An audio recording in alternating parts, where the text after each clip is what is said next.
Our safety patrol trip to Washington, D.C. was my highlight of 7th grade. First, our journey begins by going to the Washington National Cathedral, which is the 6th largest cathedral in the world. The lower level of the cathedral has hundreds of stained glass windows, such as the West Rose window that overlooks the whole main room. If you could see the sun shine in through the window, it is just a spectacular sight. Another window is this space window that commemorates Apollo 11's mission and is holding a piece of moon rock brought back from the crew.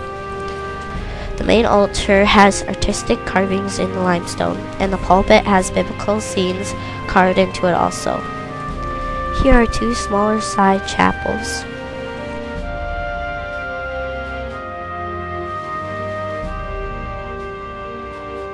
Our next stop is Ford's Theater. On April 14, 1865, John Wilkes Booth shot President Abraham Lincoln inside the presidential box shown in this picture. After John Wilkes Booth shot President Lincoln, he jumped onto the stage and ran out of the exit door. After President Abraham Lincoln was shot, they took him into the Peterson House. On the bed to your right, Abraham Lincoln died the very next day. Now we are at the incredible FDR Memorial. The FDR Memorial is in honor of Franklin Delano Roosevelt, who was the only president to be elected 4 times. He was confined to a wheelchair because he had polio when he was 39 years old. He took office in 1933.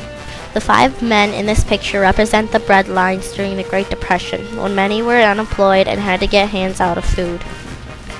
Thomas Jefferson, which is our 3rd president, is honored with a domed memorial called the Thomas Jefferson Memorial. Inside the memorial, there is a statue of Jefferson standing 19 feet tall. It is the 2nd largest statue in Washington, D.C. The first tallest statue in Washington, D.C. is the Freedom Statue on the Capitol building. He is also the author of the Declaration of Independence. We were able to visit the public rooms in the White House, but visitors are not allowed to take pictures inside the White House. It is the only presidential mansion open to the public in the whole world. Across from the White House is Lafayette Park, which contains a statue of our 7th president, Andrew Jackson. He is known as the hero of New Orleans. Their statue in the park honors a German general, Baron von Steuben. He helped train the American patriots to become soldiers during our war for independence. This building houses the 3rd branch of our federal government, the Supreme Court. We listen to a lecture in the chamber where a Supreme Court justice hears cases. Arlington, Virginia is the site of our nation's most famous national cemetery. There are over 290,000 people buried there. Most of them are U.S. military members from the Civil War up until the present time. Statues in the cemetery include this one of the British Field Marshal Dell, who was a World War II general. On the grounds of Arlington National Cemetery is the former home of Robert E. Lee, and this tomb behind it contains unknown Civil War soldiers. The front of the amphitheater is the location of the Tomb of the Unknown Soldiers, where we were able to watch the changing of the guards and the laying of the wreath. On the opposite side is a large amphitheater where official ceremonies are held on Memorial Day and Veterans Day. 2 of our former U.S. presidents is buried in Arlington National Park, William Howard Taft and John F. K. Kennedy.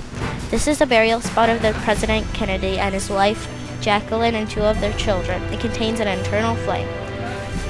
One of the most famous memorials at the Arlington National Cemetery is the stunning image of G Memorial. It commemorates the World War II Pacific battle that claimed more than 5,000 U.S. Marines died while capturing a volcanic island. The memorial depicts the raising of the U.S. flag on Mount Suribachi. The Vietnam Memorial is made up of polished black granite slabs which contain the names of the 58,245 Americans who died or remained missing at the end of the Vietnam War. There is also a 3 servicemen statue that honors those who served in the Vietnam War and died after the war. The Vietnam Women's Memorial honors the courage and sacrifice of the women who served in the Vietnam War. Our 16th President, Abraham Lincoln, is honored by a large memorial. The Lincoln Memorial looks over the reflecting pool towards the Washington Monument. Inside the memorial is a 19 feet tall statue of Lincoln by Daniel French. The Korean War was 3 years long from 1950 to 1953, and about 36.5 thousand Americans died. The Korean War Memorial honors those who defended South Korea from the Communists. After a relaxing 25-minute bus ride through Alexandria, Virginia, We made a stop at Mount Vernon, George Washington's plantation home. George Washington's home had the kitchen a separate building due to fire prevention and to keep the main house for overheating during the summer. Here lies George Washington's tomb. On the left of George Washington's tomb is Martha Washington, George Washington's wife. This magnificent view of our nation's capital is taken from the George Washington Monument. My favorite memorial is the newest one in Washington, D.C. It is dedicated to the veterans who served in World War II. On the ground of both of the Pacific and Atlantic entries is a bronze emblem of Lady Freedom. There is a wall of 4,000 gold stars called the Freedom Wall. Every star on the wall represents 100 Americans who gave their lives during the war. More than 4 million Americans died in the war. So to honor them, we built the World War II Memorial. The most visited museum in Washington, D.C. is an Air and Space Museum. A special room is dedicated to the Wright brothers, Wilbur and Orville, who invented the first airplane. The first lunar modulation satellite was put into orbit during 1960s and in 1969. First moon landing was made by using a lunar landing module like this one shown in this picture. Standing 550 feet and 5.9 inches tall is the famous Washington Monument to honor the father of our country.